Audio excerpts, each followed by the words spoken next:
Hi everyone, today I'm coming to talk about the citizen journalism. Citizen journalism came into being in the United States in the 1990s. There's no authoritative definition of citizen journalism. We can understand it as citizens release to the society special and important information that they have acquired or mastered in special time and space through mass media and personal communication tools, or call it first-hand news reporting from amateur journalists. And it's the background. The first one is the advancement and popularization for personal communication technology. With the introduction of various communication technologies into ordinary people's homes, it also provides technical support for citizens to provide and release news so that people can spread the news they get at the scene of emergencies at any time. In this way, the traditional pattern and monopoly situation that only news professionals can carry out news dissemination has been broken, and more citizens have been encouraged to participate in the digital age and media society with a more active communication posture. And the second point is that the audience demand for active participation in new news communication is rising. In recent years, despite the rapid growth of the number of media, people still get news information that is not what they need and information representation. This also forces the audience to actively search for news, chase information, and actively participate in the news exchange. Promote citizens or audiences to actively provide news to the media or release news through the internet. And the third point is that network communication is the key. Online communication has made it possible for citizens to become journalists, and people are more active in finding out what's happening and sometimes collaborating to report it. Citizen journalism is established in these things, which also has a significant impact on part of traditional news dissemination and history. The idea that every citizen can pursue journalism has a long history in the United States, and the basis is that public citizens play an active role in the process of gathering, reporting, analyzing, and disseminating news and information. The concept. To put it simply, citizen journalism refers to news that is not written by professional reporters or editors, from the interview writing to the final editing of the news, but is entirely written by readers themselves. And these readers are called citizen journalists. Citizen journalism is a subversion of traditional news communication. It represents a brand new media, which is personal media or V media with the trend of blogging. And here are a few examples of prominent citizen journalists. The challenge. First of all, decentralized micro-content news needs the guidance of network editors. Citizen journalism enters the internet through websites, forums, and other channels, forming a flood of news information. Citizen journalism takes the dissemination and meaning of valuable micro-content as the main dissemination content, which makes the audience who lack discrimination deep in the scattered micro-content and can't find the information dissemination center, which greatly reduces the dissemination efficiency.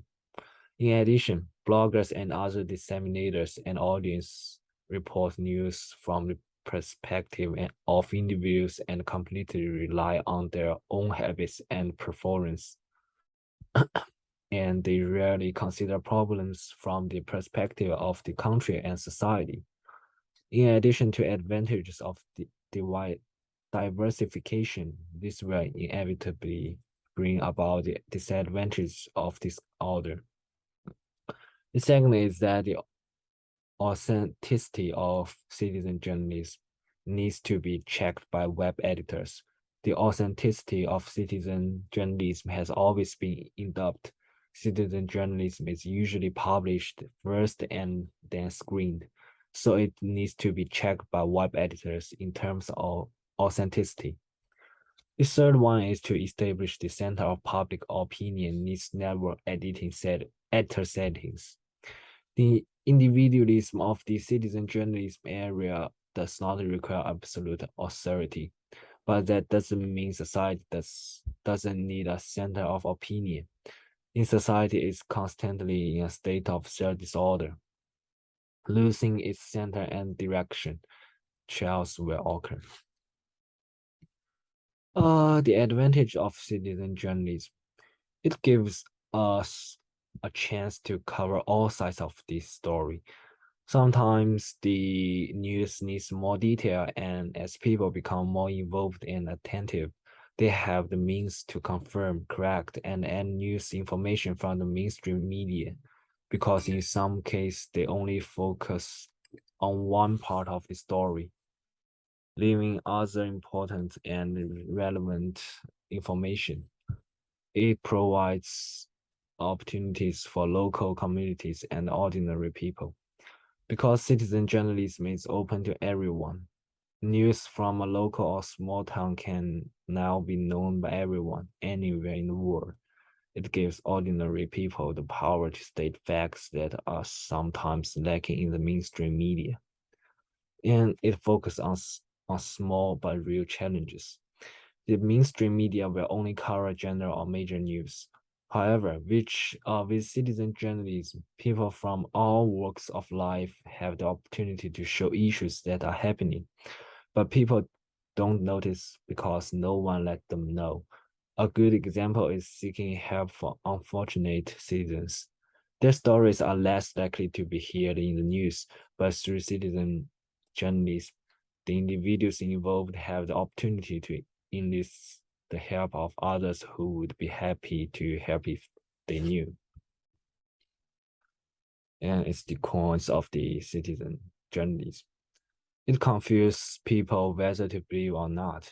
People know that traditional journalism follows a particular protocol or rules before they report something. For this reason, it's easier to believe it than citizen journalism. Nowadays, everyone can write or show whatever he or she wants on the internet, and it's up to the audience to believe it or not. It creates confusions as people are not sure when truth is a lie and vice versa. It has a small audience. Citizen journalism is usually through social media and millions of people are on it. However, how do you reach those who are not?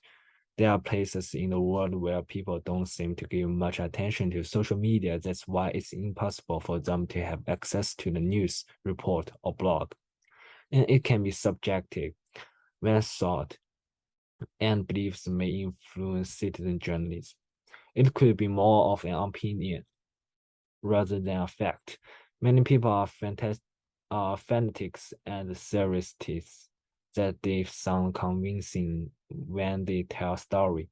It's challenging to determine which information is real and which are pure speculations. Citizen journalism rising along with technological advancement and based on how we project progress, it is likely that it will now be a part of spreading information. Some may like citizen journalism and some may not, but it's up to the public to decide whether the information they see is real or fake. This is an article about positive aspects of citizen journalism. Citizen journalism introduces new ways to communication and engage the public. Since communication health crisis no longer relies on the use of traditional media. Based on the health belief model and rational actions theory, this chapter exposes how to effectively use citizen journalism to spread epidemic prevention and control. And this is an article about negative consequence. The article tells how citizen journalism is just another journalistic tool to find new perspectives and sources, or sourcing itself. It has major implications for professional journalism, but it has its limits. On the one hand, it may trend towards sensationalism. On the other hand, issues of objectivity are often not respected. And this is my video. In this video, I want to report on recent events in Oxford. I'm staying at Annex apartment near the school of this semester. Many students who do not want to stay on campus will choose to stay here. It's only about 10-minute drive from any of the school buildings, but for students who do not have a car, it takes them at least 40 minutes to walk to school.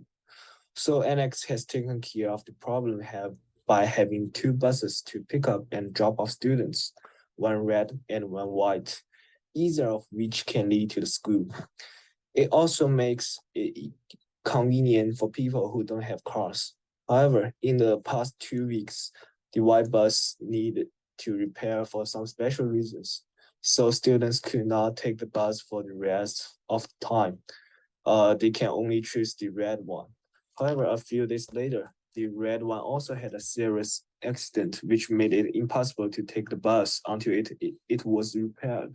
So many students who live at Annex and do not have cars have also been several inconvenienced by the incident. And this is the picture of the accident.